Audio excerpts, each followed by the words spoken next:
الجزء السادس: الجهر بالدعوة والمواجهة الحتمية. السلام عليكم. مرت 3 سنوات من الدعوة السرية، والإيمان ينمو في القلوب بصمت، ثم جاء الأمر من السماء واضحا حاسما: فاصدع بما تؤمر. لم يعد وقت الخفاء، لقد حان وقت المواجهة. صعد النبي صلى الله عليه وسلم جبل الصفا في مكة المكرمة، ونادى بطون قريش قبيلة قبيلة. تجمعوا حوله ينتظرون ما سيقول، فقد عرفوه صادقا أمينا. قال لهم: أرأيتم لو أخبرتكم أن خيلا بالوادي تريد أن تغير عليكم، أكنتم مصدقي؟ قالوا جميعا: ما جربنا عليك كذبا قط. فقال كلمته التي غيرت كل شيء: فإني نذير لكم بين يدي عذاب شديد.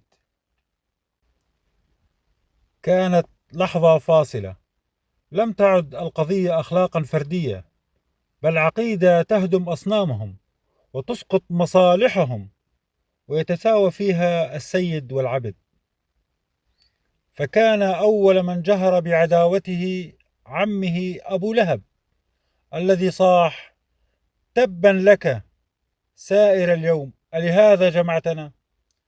فنزل فيه قرآن يتلى إلى يوم القيامة: تبت يدا أبي لهب وتب. وهكذا بدأت المواجهة. اشتد غضب قريش، وبدأت تسخر من النبي صلى الله عليه وسلم وأصحابه. قالوا: شاعر، كاهن، ساحر. لكنهم في قرارة أنفسهم كانوا يعلمون أن هذا الكلام ليس من كلام البشر. ومع السخرية جاء الأذى. ضرب بعض الصحابة وسحبوا في طرقات مكة، ووضع التراب على رأس النبي صلى الله عليه وسلم وهو ساجد عند الكعبة المشرفة، وكان يرفع رأسه وينفض الغبار ويقول في هدوء الواثق: اللهم اغفر لقومي فإنهم لا يعلمون.